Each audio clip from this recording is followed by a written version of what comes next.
இயேசுவில் பிரியமான சகோதர சகோதரிகளே, உங்கள் அனைவரையும் இந்த மாலை பொழுதில் அற்புதமான ஆண்டவருடைய பிரசன்னத்தில் சந்திப்பதில் பெரும் மகிழ்ச்சி அடைகிறோம். ஆண்டவரை மகிழ்ச்சியாய் சந்திக்க, ஆண்டவர் பேசுவதை மகிழ்ச்சியாய் கேட்க வந்தவங்கெல்லாம் சேர்ந்து சொல்லுங்க, பிரைஸ் தி லார்ட். ஆண்டவரை மகிழ்ச்சியாக தேடி வந்திருக்கிறவங்க சத்தமாக சொல்லுவாங்க, பிரைஸ் தி லார்ட். வீட்டில் வேலை இல்லை சாமி, அதனால் வந்தேன், கவலையோடு வந்திருக்கிறேன், என்ன பண்ணுறது தெரியாமல் வந்திருக்கிறேன், அவங்களாம் சேர்த்து சொல்லுங்கள், பிரைஸ் தி லார்ட்.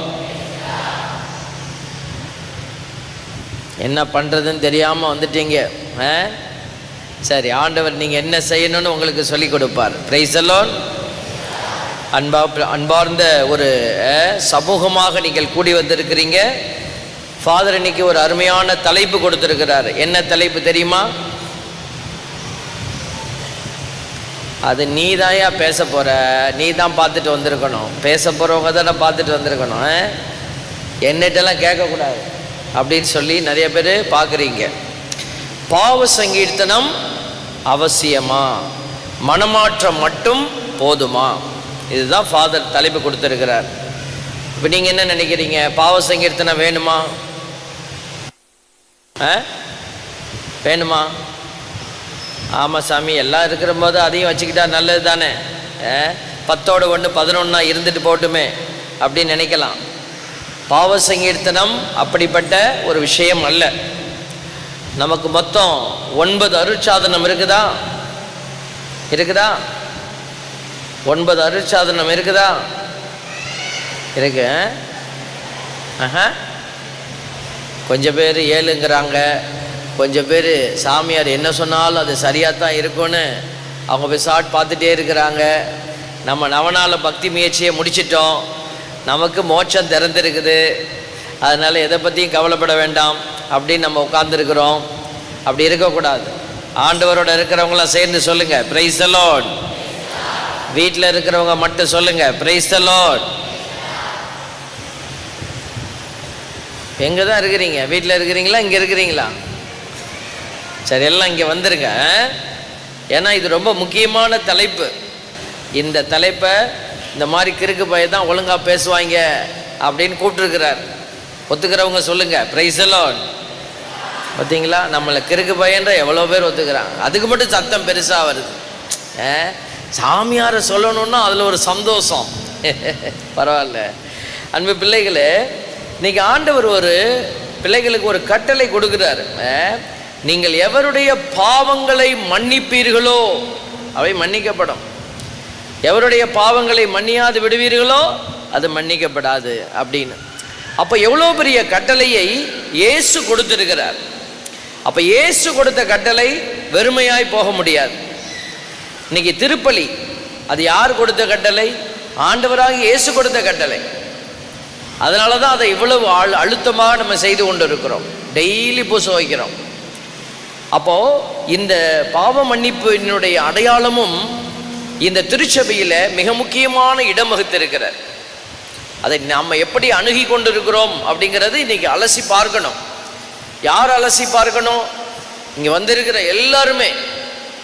ஏன்னா எல்லாருக்குமே இந்த அருட்சாதனம் தனிப்பட்டது. 9 அருட்சாதனம் நம்மக்கிட்ட இல்லை, 7 அருட்சாதனம் தான் இருக்குது. அந்த 7 அருட்சாதனத்தில் இந்த ஒப்புரவு அருட்சாதனம் என்று சொல்லப்படக்கூடிய இந்த அருட்சாதனம் முக்கியமான அருட்சாதனம்.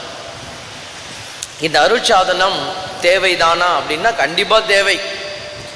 நிறைய பேர் என்ன நினச்சிக்கிட்டு இருக்கிறாங்க, இப்போ கத்தோலிக்க கிறிஸ்தவ நம்மளுடைய மதத்திலேயே, கத்தோலிக்க சபையிலேயே இப்போ என்ன ஒரு விஷயம் நடக்கிறதுன்னா, இந்த பாவ சங்கீர்த்தனம் தேவையா? தேவையில்லை. நேராக பேசிக்கலாம், ஆண்டவர்கிட்ட நேராக பேசிக்கலாம். பாவத்தை போய் இன்னொரு மனுஷன்கிட்ட போய் சொல்லணும், சாமியார்கிட்ட சொல்லணும்னா எப்படி இருக்குது? கஷ்டமாக இருக்குது. நம்ம தனிப்பட்ட விதமாக செய்த பாவத்தை போய் ஒரு குருவானவர் இடத்துல சொல்கிறது அப்படிங்கிறது ரொம்ப கஷ்டமாக இருக்குது. அதனால் என்ன செய்யலாம்?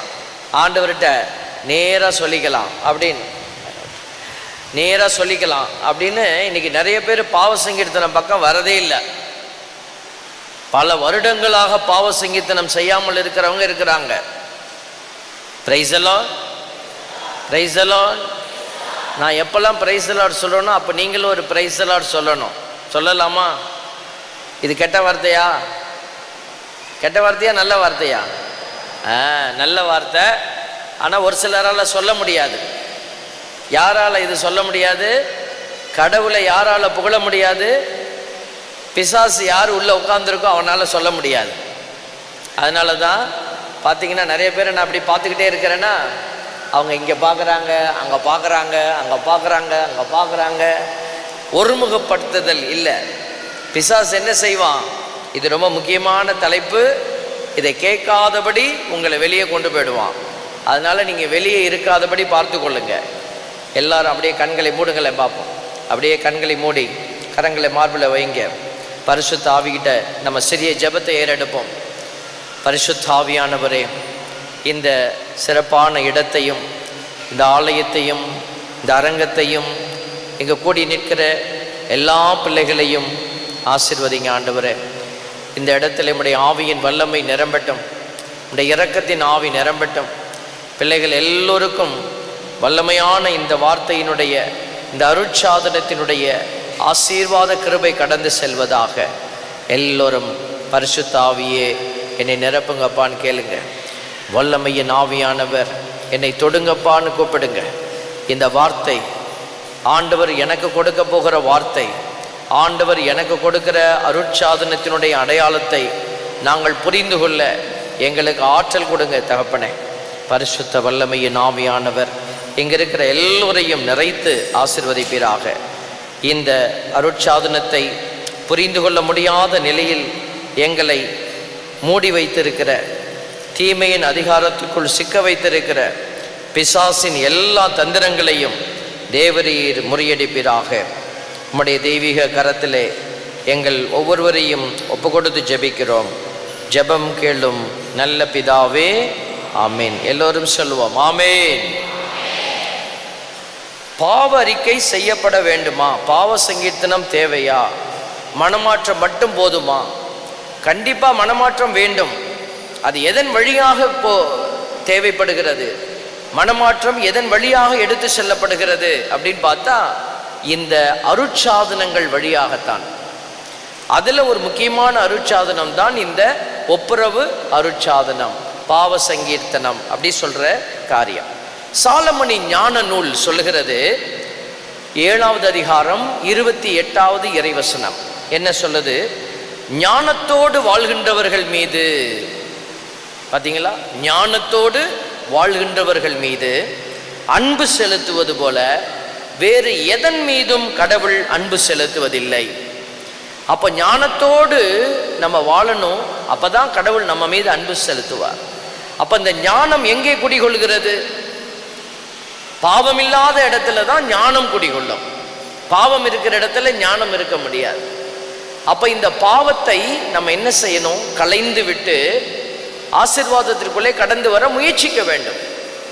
நம்மளால பாவத்தை ஒன்றும் கழுவ முடியாது, கடவுள் தான் கழுவுறாரு. ஆனால் பாவத்தை களைவதற்கு முயற்சி செய்வது நம்முடைய கடமை. அதைத்தான் இந்த நேரத்தில் நம்ம சிந்திக்கிறோம். 2 கொரிந்தியர் 4:4 சொல்லுகிறது, இவ்வுலகின் தெய்வம் நம்பிக்கை கொண்டிராதோரின் அறிவு கண்களை குருடாக்கிவிட்டது. நம்ம எல்லாருமே கத்தோலிக்க கிறிஸ்தவர்கள், பக்தி உள்ளவர்கள், பரவசம் உள்ளவர்கள், நம்ம எல்லாம் பாரம்பரிய கிறிஸ்தவர்கள். ஆனாலும் நம்மில் பலரை இந்த உலகத்தின் தெய்வம் பிசாசு இந்த உலகத்தை தான் தன்னுடைய ஆளுகைக்குள்ள வச்சிருக்கிறான். அவன் என்ன வச்சிருக்கிறான்? பணம் வச்சிருக்கிறான், அதிகாரத்தை வச்சிருக்கிறான், அவன் பெருமையை வச்சிருக்கிறான். இப்படி பாவத்தினுடைய எல்லா அடையாளத்தையும் அவன் வைத்து கொண்டிருக்கிறான். அவன் என்ன செய்யறான் பாருங்க, இவ்வுலகின் தெய்வம் நம்பிக்கை கொண்டிராதோரின் அறிவு கண்களை குருடாக்கி விட்டது. உலகத்தின் அறிவு கடவுளுடைய அறிவு, கடவுளுடைய அறிவை குறித்த ஞானத்தை அவன் முழுசா நம்ம கிட்ட மூடி வச்சிருவான், குருடாக்கி விட்டது. எனவே அவர்கள் கடவுளின் சாயலாய் விளங்கும் கிறிஸ்துவின் மாட்சி பொருந்திய நற்செய்தி ஒளியை காண முடிவதில்லை. இதைத்தான் பிசாசு செய்கிறான். இதை செய்யும் பொழுது நமக்கு ஏன் இதை செய்கிறோம், எதற்காக இதை செய்கிறோம் என்பது நமக்கு தெரியாது. நம்ம ஏதோ ஒரு செயலை செய்வது போல அது வேணும்னா செய்வோம், வேணும்னா தூக்கி போட்டுட்டு போயிட்டே இருப்போம். அப்படிப்பட்ட ஒரு நிலைக்குள்ளே கொண்டுட்டு வந்து வைக்கிறான். அப்போது இந்த பாவத்தினுடைய நிலைகள் நம்ம புரிந்து கொள்ள வேண்டும். எசையா புத்தகத்தில் 1வது அதிகாரம் 18வது இறைவசனம் சொல்லுகிறது, உங்கள் பாவங்கள் கடும் சிவப்பாய் இருக்கின்றன, எனினும் உறைந்த பனி போல் அவை வெண்மையாகும். இரத்த நிறமாய் அவை சிவந்திருக்கின்றன, எனினும் பஞ்சை போல் அவை வெண்மையாகும். இதெல்லாம் ஆகும். வழி இருக்கிறது, வழி இல்லைன்னு நினைச்சு கொள்ளாத, வழி இருக்குது. அப்போ நீ என்ன செய்யணும்? செய்ய வேண்டியதை செய்தால் ஆண்டவர் அவர் செய்ய வேண்டியதை செய்வார். Praise the Lord, praise the Lord. சில பேர் வாயை மூடிக்கிட்டே உட்காந்துருக்காங்க. பிரைஸ் தி லார்ட் சொல்லாதவங்க மட்டும் சொல்லுங்க, பிரைஸ் தி லார்ட். இவ்வளோ பேர் சொல்லாமல் இருந்திருக்கிறாங்க. அப்போ எல்லாரும் சேர்ந்து ஒரு தடவை சொல்லுங்க, பிரைஸ் தி லார்ட். நீங்கள் ஒருத்தர் பிரைஸ் தி லார்ட் சத்தமாக சொன்னீங்கன்னா உங்கள் பக்கத்தில் 10 பேருக்கிட்ட இருக்கிற பேய் ஓடி போயிடும். உங்களால் பக்கத்தில் இருக்கிறவங்களும் காப்பாற்றப்படுவாங்க. தேவ பிள்ளைகளை பாருங்க, எதிர் கிறிஸ்துவின் மனநிலை. அந்த கிறிஸ்து வரப்போகிறான், அந்த கிறிஸ்து வரப்போகிறான்னு எல்லாரும் சொல்லிக்கிட்டு தான் இருக்கிறாங்க. எப்படி வரப்போகிறான்? கொம்பு வச்சுக்கிட்டு, வால் வச்சுக்கிட்டு, நெத்தியில் 666ன்னு நம்பர் போட்டுக்கிட்டு, இப்படி போட்டுக்கிட்டு வருவானா? இல்லை. அவன் நம்மளை மாதிரி வந்து நமக்குள்ளேயே உட்கார்ந்துருப்பான். இயேசு இறைவார்த்தை சொல்லுது பாருங்க, இயேசு கிறிஸ்துவை ஏற்று அறிக்கையிட மறுக்கும் தூண்டுதல் எதுவும் கடவுளிடமிருந்து வருவதல்ல, இதுவே எதிர்கிறிஸ்துவிடமிருந்து வரும் தூண்டுதல். இந்த எதிர்கிறிஸ்து வருவதாக நீங்கள் கேள்விப்பட்டிருக்கிறீர்கள், இதோ இப்போதே அவன் உலகில் இருக்கிறான். அப்ப அவன் என்ன செய்யறான்? இந்த உண்மைகளை புரிந்து கொள்ளாதபடி, இயேசுவை ஏற்றுக்கொண்டு அறிக்கை செய்யாதபடி உன்னை பார்த்துக்கொள்வான். பக்தி முயற்சியெல்லாம் இருக்கும், ஜெபமெல்லாம் ஜெபிப்போம், ஜெபமாலையெல்லாம் சொல்லுவோம். எந்த இடத்துல இயேசுவை உண்மையாய் ஒருத்தர் அறிக்கை செய்ய வேண்டுமோ அந்த அறிக்கையை அவன் செய்ய விடவே மாட்டான். அதுதான் ரொம்ப முக்கியமான பாயிண்ட். என் தேவ பிள்ளைகளே, அதுக்கு தான் இன்னைக்கு இந்த பாவ அறிக்கையில் என்ன நடக்குது? நீங்கள் இயேசுவினுடைய மிகப்பெரிய அளவிட முடியாத அந்த இரக்கத்தை அறிக்கை செய்கிறீங்க. ஒவ்வொருத்தரும் பாவ அறிக்கைக்கு போய் முட்டி போடும்போது சத்தமாக நீங்கள் சொல்றதில்லை, அங்கே இயேசுவே ஆண்டவர் அப்படின்னு கத்துறதில்ல. அங்கே நீங்கள் பாவத்தை அமைதியாக சொல்றீங்க, கண்ணீர் வடிக்கிறீங்க.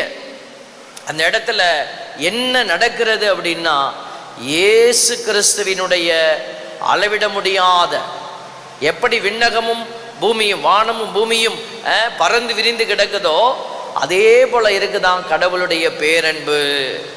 அந்த பேரன்புக்கு நீங்கள் சாட்சிகளாக அந்த இடத்துல முட்டி போட்டிருக்கிறீங்க. பிரைஸ் தி லார்ட், ஹல்லேலூயா. அதனால தான் நம்ம கடவுளுக்கு நன்றி செலுத்தணும். நீ எவ்வளோ பெரிய பாவியா இருந்தாலும் ஆண்டவர் என்ன செஞ்சிருவார்? உங்க பாவத்தை ஒரு வார்த்தையும் இல்லாமல் மன்னிக்கிறார். குருவானவர் உங்க தலையில கொட்டுறாரா? சாமியார்ட்ட போய், ஃபாதர் நான் என் புருஷனை சொம்பால அடிச்சிட்டேன் அப்படின்னு நீங்க சொல்லும் போது, புருஷனை போய் அடிப்பியா அப்படின்னு அடிச்சிருக்கிறாரா? ஃபாதரு அடிச்சிருக்கிறாரா? வீட்டுக்காரரை சொம்பால் அடித்தவங்களாம் சேர்ந்து சொல்லுங்க, பிரைஸ் தி லார்ட். நிறைய பேர் அடிச்சிருக்கிறோம் உங்களுக்கு. அடி வாங்கினவங்களாம் சத்தம் போடாமல் இருக்கிறாங்க. பரவாயில்ல, ஆண்டவர் உங்களெல்லாம் நீங்கள் என்ன பாவம் பண்ணாலும் மன்னிச்சிடுவார். ஃபாதர் கோபத்தை கூட காட்ட முடியாது அந்த இடத்துல, அப்படி தானே? பாருங்க, இன்னைக்கு இந்த பாவ சங்கீர்த்தனம் ஒப்புரவு அருட்சாதனம் அப்படிங்கிறது ஒரு முடக்கப்பட்ட நிலையில் இருக்குது.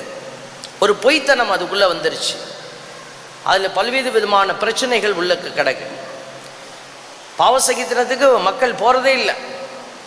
வீட்டிலேருந்து அம்மா ஆள் அனுப்பிச்சி விடுறாங்க, பையன் அனுப்பி விடுறாங்க, போய் பார்த்துட்டு வா, சாமியார் பாவ சங்கீர்த்தன தொட்டியில் உட்கார்ந்துருக்கிறாரா அப்படின்னு.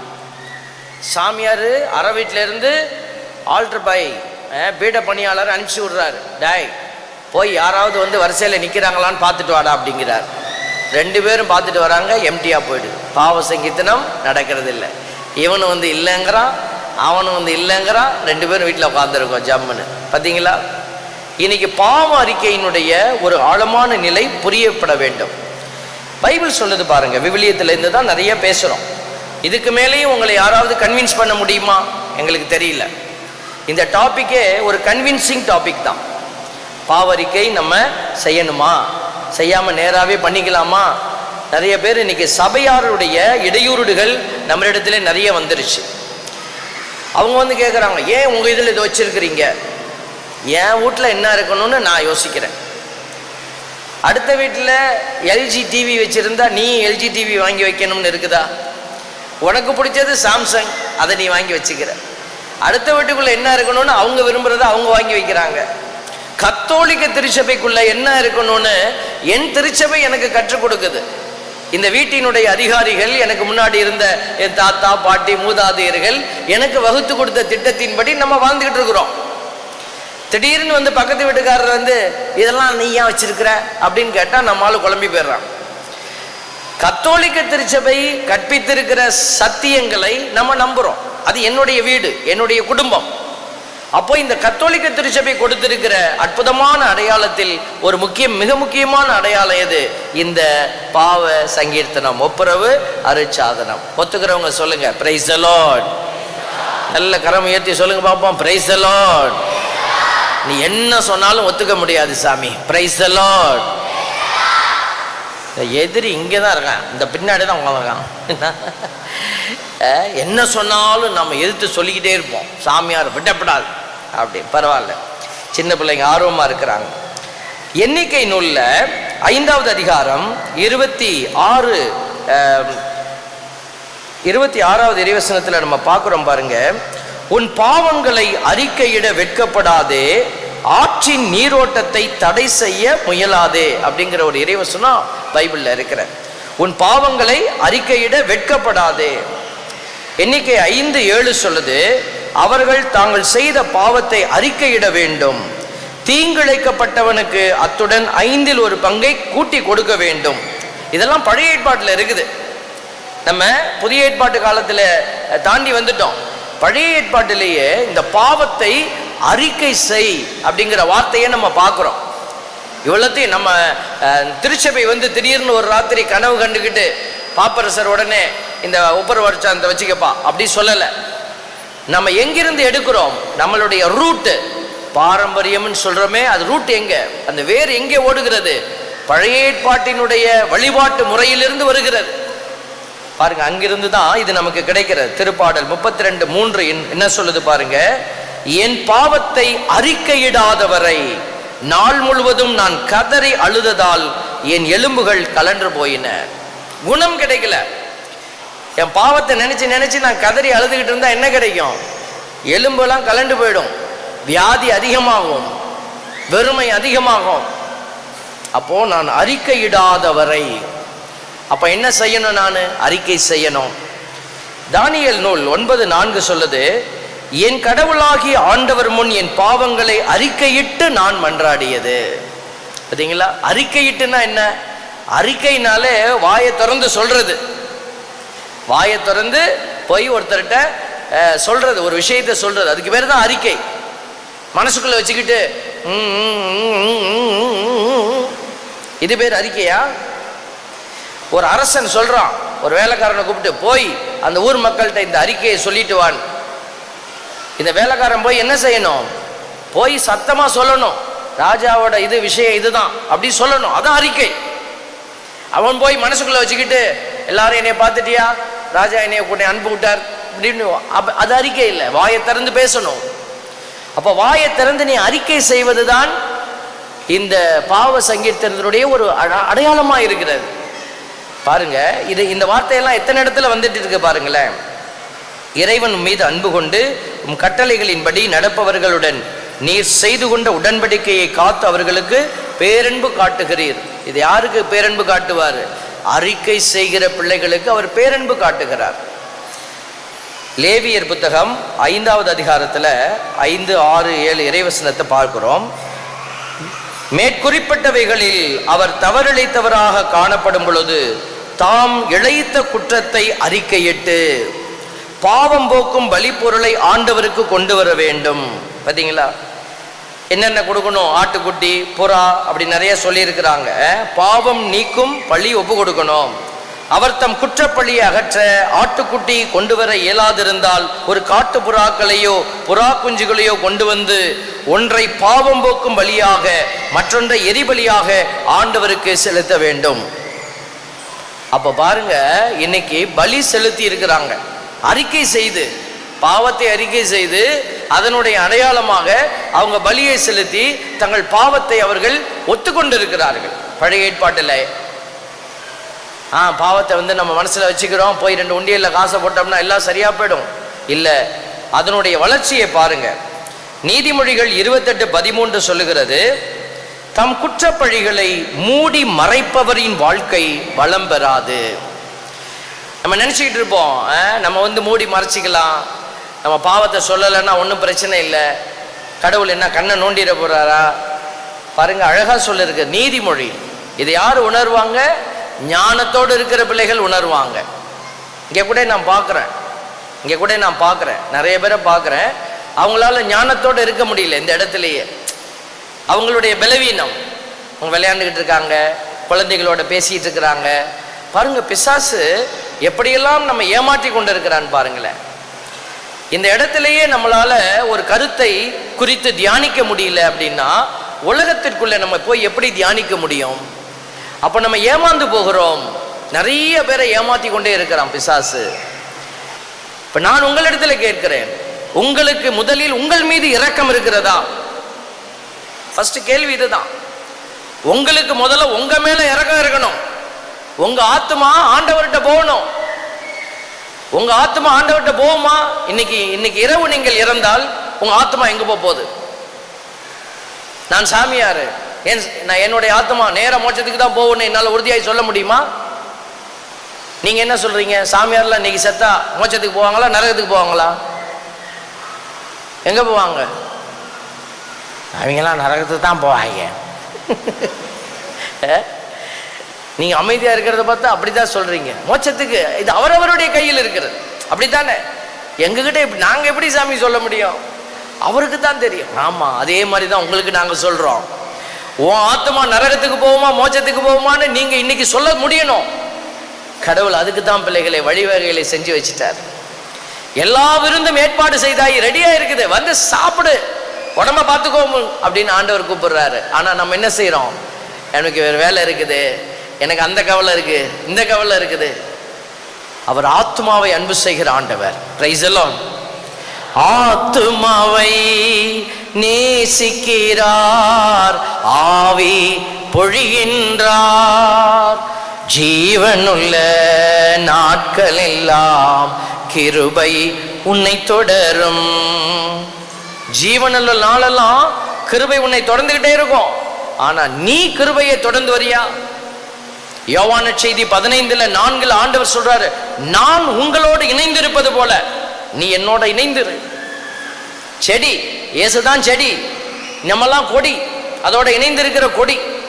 நம்ம இணைந்திருக்கலன்னா செடி என்ன செஞ்சிடும்? காஞ்சி போயிடும். அந்த கொடி என்ன செஞ்சிடும்? காஞ்சிரும். செடி இருக்கும், கொடி காஞ்சிரும். கொடி பலன் கொடுக்கலன்னா என்ன செய்யும்? வெட்டி விட்டுருவாங்க.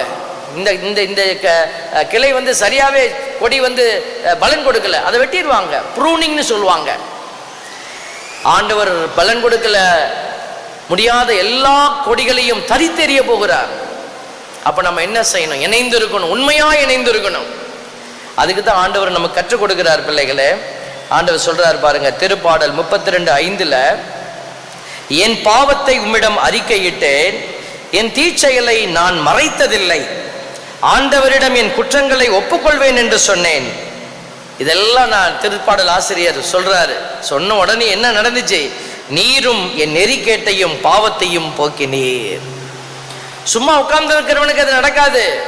திருப்பாடல் ஆசிரியர் சொல்றாரு, என் பாவத்தையும் இடத்துல அறிக்கை செய்தேன், அப்பதான் இது நடக்கும். அறிக்கை செய்யாம நீங்களா ஒரு லாஜிக்கை உள்ள வச்சுக்கிட்டு திருச்சபை கொடுத்திருக்கிற இந்த வழியை மூடி மறைச்சிட்டு பிசாசு உங்ககிட்ட பேசிக்கிட்டே இருப்பான். இதை போய் நீ எப்படி சொல்றது சாமியார்கிட்ட? அதனால சொல்லாத. இன்னைக்கு பாவ சங்கீர்த்தனம் ஒவ்வொரு வாய்ப்பு கொடுக்கிற போதும் குருக்கள் உங்களுக்கு நிறைய குருக்களை அரேஞ்ச் பண்ணி பாவ சங்கீர்த்தத்துக்கு அரேஞ்ச் பண்ணி தராங்க, அப்படிதானே? ஆமா, அப்பதான் நம்ம அப்படி தேடிக்கிட்டே போவோம். அது ஒரு வழி நிறைந்த பயணம். ஒப்புரவு அருட்சாதனம் என்பது ஒரு சந்தோஷமான பயணம் அல்ல, அது ஒரு கஷ்டமான பயணம். 10 சாமியார் உட்காந்துருப்பாங்க. நீங்கள் எப்படியே பார்த்துக்கிட்டே போவீங்க. ஐயோ பங்கு சாமியார் உட்காந்துருக்கார், ஐயோ சின்ன சாமியார் உட்காந்துருக்கார், ஐயோ இந்த சாமியார் தெரிஞ்ச சாமியார் இருக்கார். அப்படியே போய் அந்த ஐயோ இந்த ஆள் மூஞ்ச பார்த்து பார்த்து பேசுகிறார். இப்படியே பார்த்துக்கிட்டு மனசை செலக்ட் பண்ணுது ஆளை. ஒரு இடத்துல பாவ சங்கீதனை கேட்க போயிருக்கேன். அங்கிட்ட ஒரு வயசான ஃபாதர், இங்கிட்ட நான் உட்காந்துருக்கேன். அந்த பக்கம் கூட்டமாக இருக்குது, என் பக்கம் 5 பேர் தான் நிற்கிறான். மனசே கஷ்டமாக போச்சு. நம்ம என்ன அவ்வளோ பெரும்பாவி ஆயிட்டோமா, மக்கள் நம்ம பக்கம் வரவே இல்லையே. உபதேசியார் தண்ணி கொண்டு வந்து வைக்க வந்தார். கேட்டேன், ஏயா நான் என்ன அவ்வளோ பெரிய பாவி மாதிரியா தெரியுறேன்? 5 பேர் நிற்கிறான், அங்கே 50 பேர் நிற்கிறான். ஒன்றும் இல்லை சாமி, அந்த ஃபாதருக்கு அந்த காது கேட்காது அப்படின்னு. கேட்காத காதில் போய் எதையாவது ஓதிட்டு வந்துடலாம். நிறைய பேர் டெக்னிக்கெலாம் கற்று வச்சுருக்கிறாங்க. அது லேடிஸ்க்கு வந்து ரொம்ப அட்வான்டேஜ் அவங்க ட்ரெஸ்ஸு தான், புடவை. ஆம்பளைங்க தான் பாவம், டைட்டாக ஷர்ட் போட்டுக்க ஒன்றும் செய்ய முடியாது. லேடிஸ் எல்லாம் என்ன இப்படி புடவை எடுத்து அப்படியே மறைச்சிட.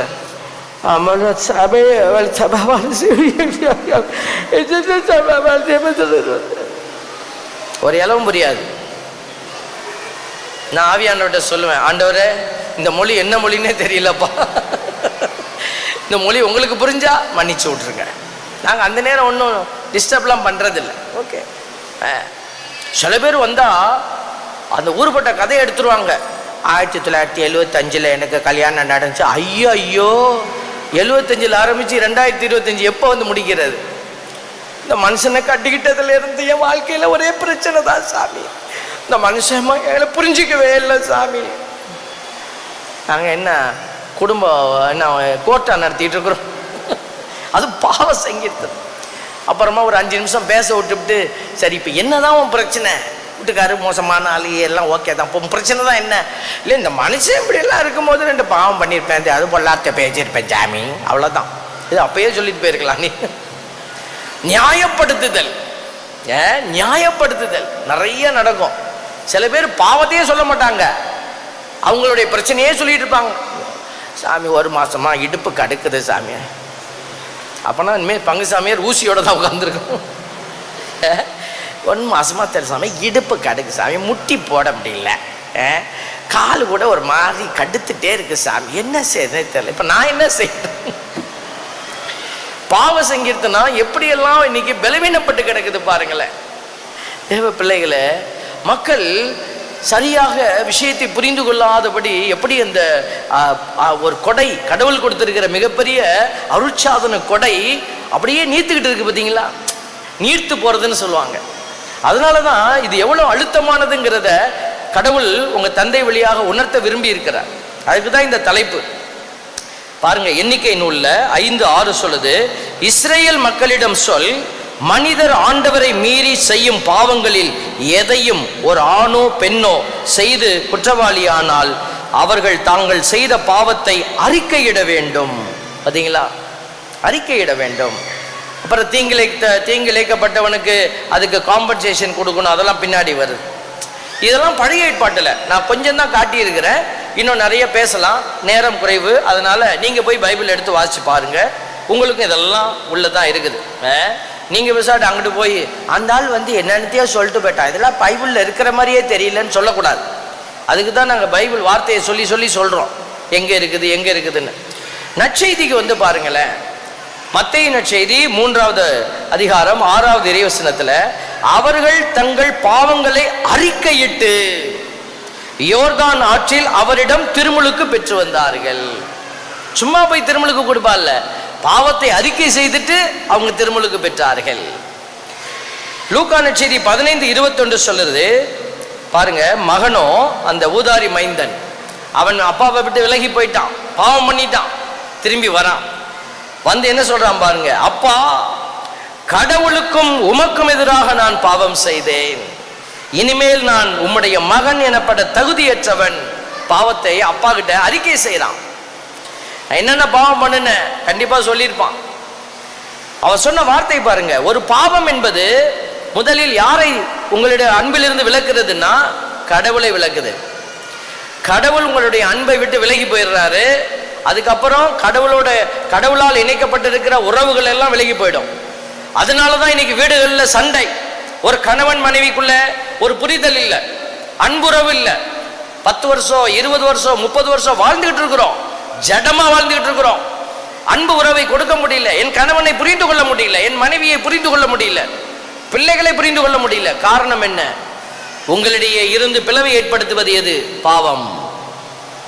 எசையா 59:1-2 ஆண்டவர் சொல்றாரு, உதவி செய்ய முடியாதபடி என் கை குறுகி விடவில்லை,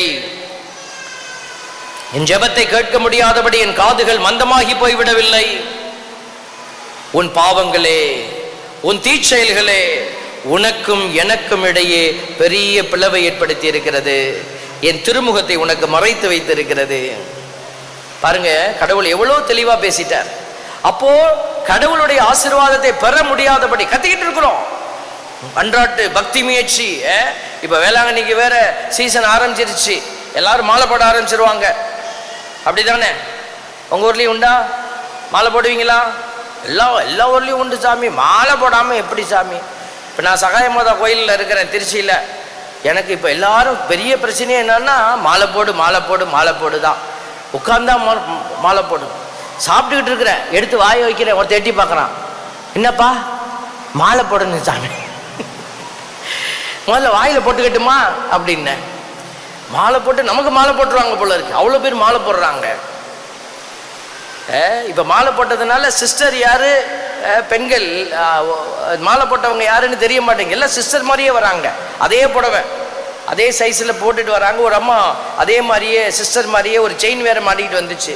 நான் சிஸ்டர் தான் வராங்கன்னு நினச்சிட்டு ரொம்ப நேரமாக சொல்லுங்க சிஸ்டர் சொல்லுங்க சிஸ்டர் சொல்லுங்க சிஸ்டர்னு பேசிகிட்டே இருந்தேன். அந்த அம்மா எல்லாத்தையும் பொதுவாகவே பேசிக்கிட்டு இருந்தாங்க. எல்லாம் பேசி முடித்தோடனையும் கடைசியில் சரி பிள்ளைங்களுக்காக ஜெபம் பண்ணிக்கங்க பாரு, என் பிள்ளைக்கு கல்யாணம் நடக்கலைன்னு தான். அப்போ தான் தூக்கி வாரி போட்டுச்சு. தேவ பிள்ளைகளே, பக்தி முயற்சிகள் எல்லாம் சரியாக இருக்கட்டும், ஓரமாக இருக்கட்டும். மெயின் முயற்சி ஆண்டவர் பாருங்க நற்செய்தியில் சொல்லி இருக்கிறார். புதிய ஏற்பாட்டில் மற்ற இடங்களில் நீங்கள் பார்க்கலாம்.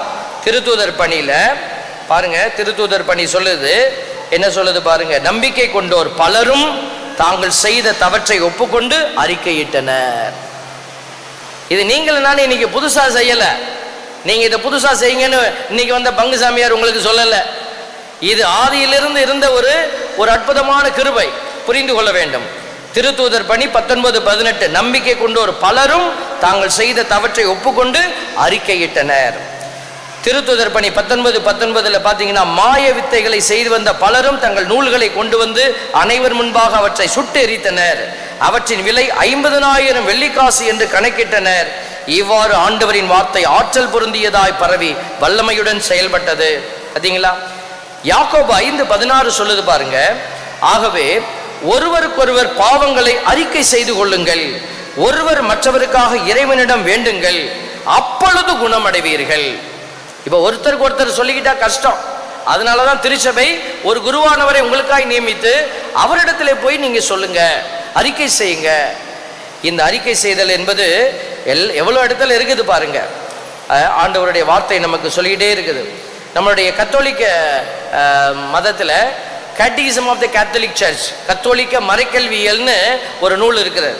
அதில் 1446வது எண் என்ன சொல்லுது பாருங்க. நிறைய சொல்லி இருக்குது. ஒரு உதாரணத்துக்கு ஒன்றை காட்டுறேன். Christ instituted the sacrament of penance. கிறிஸ்து இந்த அருட்சாதனத்தை உருவாக்கினார். எதற்கு? For all sinful members of his church. தன்னுடைய திருச்சபையில் பாவம் செய்து கொண்டிருக்கிற அத்தனை பிள்ளைகளுக்கும் விடுதலை கொடுப்பதற்காக அவர் இதை உருவாக்குறார். above all, for those, அதுக்கு எல்லாத்துக்கும் மேல, for those whose sins baptism have fallen into grave sin, சாவான பாவத்திற்குள் விழுந்து கிடக்கிற பிள்ளைகள். அவங்க எதை இழந்துட்டாங்க? சாவான பாவம் செய்தா என்ன நடக்கும் father? and have thus lost their baptismal grace. ரெண்டு பாவத்தை ரெண்டு விதமா பிரிக்கிறோம். சாவான பாவம், அற்ப பாவம். அற்ப பாவம்லாம் சேர்ந்து உங்களை எங்க கூட்டிட்டு போவோம்? சாவான பாவத்துக்கு கூட்டிட்டு போவோம். இந்த சாவான பாவம் என்ன செய்யுதுன்னா, திருமுழுக்கில நீ பெற்ற ஆசீர்வாதத்தை அது எடுத்துருது. திருமுழுக்கில கடவுள் கொடுத்த குருத்துவ அபிஷேகத்தை அது அப்படியே ஸ்டாப் பண்ணி வச்சிருது. Temporary stopping. அப்ப நீங்க போய் ஆண்டவரே ஆண்டவரேனாலும் ஆண்டவர் திரும்பி பார்க்க மாட்டார். அதுதான் சொல்லப்பட்டிருக்கிறது. lost their baptismal grace. திருமுழுக்கினுடைய அருளை இழந்து நிற்கிறார்கள். and wounded ecclesial communion. திருச்சபை என்கிற அந்த ஒரு ஒன்றிப்பு கூட்டத்தை நாம பாவம் செய்து உடைக்கிறோம். பாருங்க எவ்வளவு பெரிய விஷயத்தெல்லாம் திருச்சபை நமக்கு சொல்லி கொடுத்திருக்கு. It is to them that the sacrament of penance offers a new possibility to convert. ஒரு புதிய வழியை இந்த அருளடையாளம் உங்களுக்கு உருவாக்கி தருது. மீண்டும் கடவுளோட இணைவது, மீண்டும் திருச்சபையோடு இணைவது, மீண்டும் உங்களுடைய திருமுழுக்கினுடைய ஆசீர்வாதத்தை பெற்றுக்கொள்வதற்கு. அதாவது ஒரு படகு கப்பல் கடல்ல உடைஞ்சு சிதைந்துருச்சுன்னா, அல்லது ஒரு பக்கம் அது பேத்துக்கிட்டு போயிடுச்சு, அப்போ ஒரு பிளாங்க் நமக்கு வேணும், ஒரு பெரிய ஒரு கட்டை வேணும் அதை வச்சு அடிக்கிறதுக்கு. அப்படின்னா அதை சரி செய்வதற்கு எது தேவையோ அதை ஒருத்தர் கொடுத்தா உங்களுக்கு எப்படி இருக்கும்? அதைத்தான் ஆண்டவர் இந்த அருட்சாதனத்திலே கொடுக்கிறாரு. உன்னுடைய ஓட்டையை, உன்னுடைய குறைவை அவர் நிறைவு செய்கிறாரு. என் அன்பு தேவ பிள்ளைகளே, இப்படிப்பட்ட ஒரு அருட்சாதனத்தை நீங்கள் அணுகாமல் இருந்தால் எப்படி? வருடத்திற்கு ஒரு முறையாவது என்று எழுதப்பட்டிருக்கிறது. அதற்காக வருடத்திற்கு ஒரு முறை தான் நான் போவேன் என்று அடம்பிடிக்க கூடாது. வாய்ப்பு கிடைக்கும் போதெல்லாம் மாதத்துக்கு ஒரு முறையாவது, அட்லீஸ்ட் மாசத்துக்கு ஒரு முறையாவது நீங்கள் இந்த அருட்சாதனத்தை நாடி சென்று, அல்லது 3 மாதத்துக்கு ஒரு முறையாவது, எவ்வளவு உங்களால் அதிகமாக இந்த அருட்சாதனத்தை பெற முடியுமோ அதில் இறைவன் உங்களை சந்திக்க காத்திருக்கிற தேவன். பாருங்க, ஒரே ஒரு விஷயத்தை சொல்லி நிறைவு செய்கிறோம். 2 கொரிந்தியர் 7:10 சொல்லுது பாருங்க, கடவுளுக்கு ஏற்புடைய முறையில் தாங்கிக் கொள்ளப்படும் மன வருத்தம். இன்னைக்கு நம்ம பாவம் பண்ணிட்டோமேன்னு சொல்லிட்டு நீங்க உட்காந்துக்கிட்டு ஐயோ நான் இப்படி பண்ணிட்டேனேன்னு அழுதுகிட்டே இருந்தா என்ன நடக்கும்? ஒன்றும் நடக்காது. ஆண்டவரே நான் இப்படி பாவம் பண்ணிட்டேன் ஆண்டவரே அப்படின்னு நீங்க கோயிலில் புலம்புறதுனால ஒண்ணுமே நடக்காது. கடவுள் உங்க பாவத்தை மன்னிக்க முடியாது. அதான் சொல்லப்பட்டிருக்கிறது, கடவுளுக்கு ஏற்புடைய முறையில் தாங்கிக் கொள்ளப்படும் மன வருத்தம். நீங்க போய் ஆண்டவர் கொடுத்திருக்கிற அருட்சாதனம் என்கிற அந்த ஒரு பாவ சங்கீதத்துல முட்டி போட்டு நீங்க உங்களை அறிக்கை செய்ய தாழ்ச்சியோடு ஒப்பு கொடுக்கும் போது, பாவத்தை அறிக்கை செய்யும் பொழுது அங்க என்ன நடக்கும்? ரத்தம் சிந்துறீங்க. எல்லாத்துக்கும் அப்படிதான், எங்களுக்கும் அப்படிதான். நான் போய் ஒரு குருவான இடத்துல முட்டி போட்டு என் பாவத்தை நான் சொல்லும் பொழுது ரத்தம் சிந்துறேன். அதுதான் கடவுள் சொல்றாரு, கடவுளுக்கு ஏற்புடைய முறையில் தாங்கிக் கொள்ளப்படும் மன வருத்தம். சும்மா கோயிலில் போய் உட்காந்து நான் மன வருந்துறேன், அது ஏற்புடைமையான வழி அல்ல. மீட்பு தரும் மனமாற்றத்தை விளைவிக்கிறது. பார்த்தீங்களா? கடவுளுக்கு ஏற்புடைய முறையில் நீங்கள் தாங்கிக் கொள்ளுகிற மன வருத்தம் உங்களுக்கு என்ன கொடுக்கிறது? மீட்பு தரும் மனமாற்றத்தை விளைவிக்கிறது. இதில் வருத்தப்படுவதற்கு ஒன்றுமில்லை, ஆனால் உலக போக்கிலான மன வருத்தம் சாவை விளைவிக்கும். சொன்ன பார்த்தீங்களா? அடுத்தவங்க கிட்ட போய் வேதனையை சொல்றது, சொல்ல முடியாத பாவத்தை ஆண்டவர்கிட்ட போய் சொல்லிக்கிட்டே இருக்கிறது, மனசுக்குள்ள போட்டு புழுங்கிக்கிட்டே இருக்கிறது, இப்படி செஞ்சிட்டேனே அப்படின்னு, இதெல்லாம் சாவை விளைவிக்கும். எது உனக்கு மீட்பை தரும், வாழ்வை கொடுக்கும் என்றால் நீங்கள் கடவுள் கொடுத்திருக்கிற இந்த அருட்சாதனமாய் இருக்கிற கருவியை பயன்படுத்தி, இன்ஸ்ட்ருமெண்ட் ஆஃப் கிரேஸ் என்று சொல்லுவார்கள். ஆக இந்த கருவியை நீங்கள் பயன்படுத்தி உங்களை பாதுகாத்துக் கொள்ள வேண்டும். மீண்டுமான ஆண்டவருடைய அன்பை புதுப்பித்துக் கொள்ள வேண்டும். அன்பு தேவ பிள்ளைகளே, ஆண்டவர் இந்த அருளைத்தான் இந்த அருட்சாதனத்திலே கொடுத்து கொண்டே இருக்கிறார். சரியான விதத்தில் யார் இதை அணுகிறார்களோ அவர்கள் இந்த ஆசீர்வாதத்தை பெற்றுக்கொள்கிறார்கள். பலர் இந்த அருட்சாதனத்தை தேவையற்றதாக கருதுகிறார்கள். கண்டிப்பாக அது இப்பொழுது உங்களுக்கு புரியாது.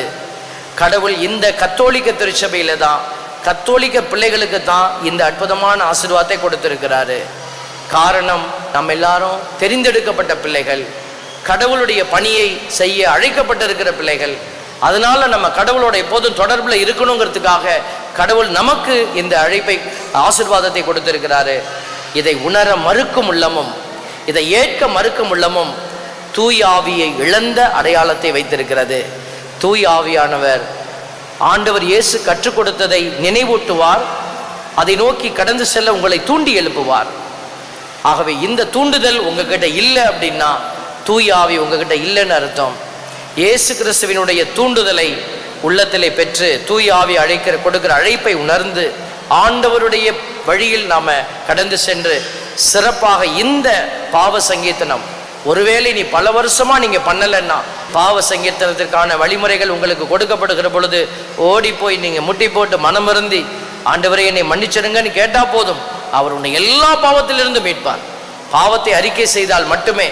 1 யோவான் அவருடைய கடிதத்தில் எழுதுகிறார், பாவத்தை எவன் ஒருவன் ஒப்புக்கொள்கிறானோ அவனுக்கு மன்னிப்பு கிடைக்கும்.